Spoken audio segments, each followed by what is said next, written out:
Level 1, The Spy. You're 15. You live in a coastal village near Alula. There's no school today. There wasn't yesterday either. Your father was a fisherman. Foreign trawlers came years ago, took everything. The nets come back empty now. A man approaches you near the beach. You want to earn dollars? Not shillings, dollars. You nod. Be here tomorrow before sunrise. You show up. The air smells like salt and diesel. There's a small skiff pulled onto the sand. 3 older men are loading fuel cans and crates. Your job is simple. Watch the horizon. You sit on a rock with binoculars. Cargo ships pass far in the distance. Enormous steel cities moving slowly across the water. You report what you see.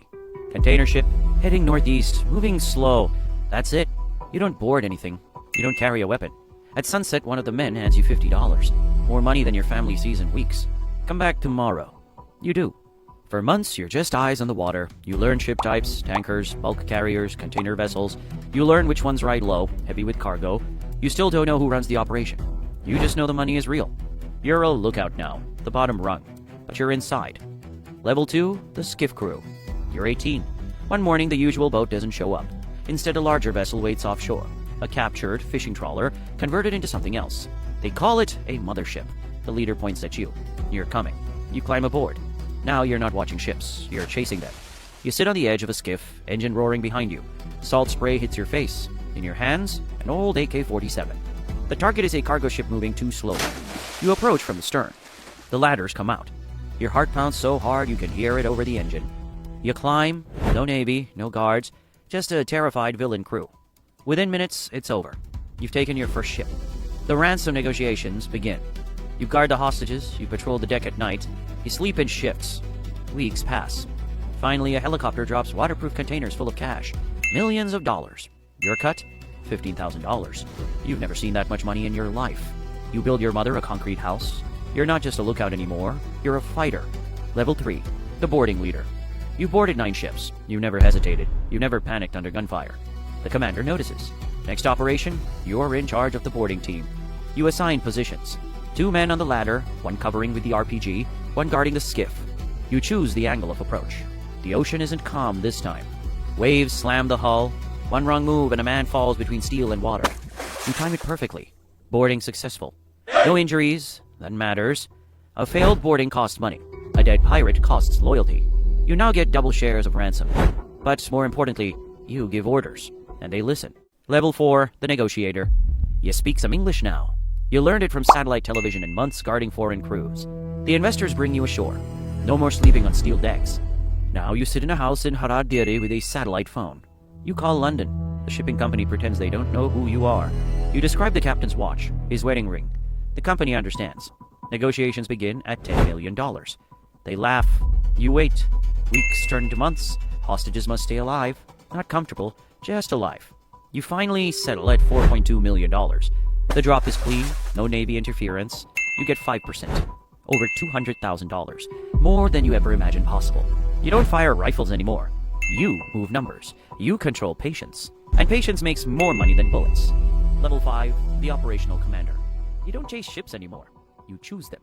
You study shipping routes through the Gulf of Aden. You track naval patrol patterns from NATO and the EU task forces.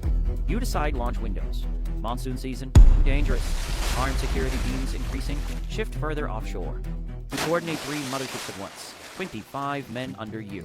Fuel costs, weapon purchases, bribes in port towns. One operation fails. A private security team opens fire. 2 of your men die. The investors demand answers. You pay the families personally. You cannot look weak.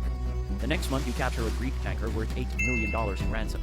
Power isn't about pulling the trigger anymore. It's about absorbing failure and surviving it. Level 6, the investor. You don't go to sea, you fund it. Boats, engines, fuel, weapons. Each mission costs around $30,000 up front. High risk, high reward. You diversify. 3 pirate crews. If one fails, 2 might succeed. You sit in a guarded compound in Puntland. Young men come to you asking for backing. You choose carefully. Courage is cheap. Discipline is rare. When a ransom is paid, you take the largest cut. Sometimes 30%. Sometimes more. You build houses. You buy trucks. You invest in legitimate businesses. Livestock, construction, import companies. On paper, you're a businessman. In reality, you control men with guns at sea. But things are changing. International navies patrol constantly. Ships hire armed guards. Hijackings drop sharply. The golden era is ending. Level 7, the politician. Piracy money has flooded the region. Local officials want their share. You fund campaigns. You pay for security forces to look the other way.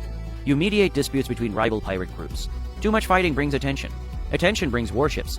You're not just financing crime anymore. You're stabilizing it. But the world is closing in. American drones monitor the coast. European task forces arrest leaders. Extraditions begin. One of your closest commanders is captured and sent abroad for trial. He talks. Names start circulating, including yours. Level 8. The collapse. Piracy is no longer booming. It's hunted. Many former pirates are in prison. Some disappeared. Some joined militant groups inland. You consider leaving. Yemen, Kenya, maybe the Gulf. But you've made enemies.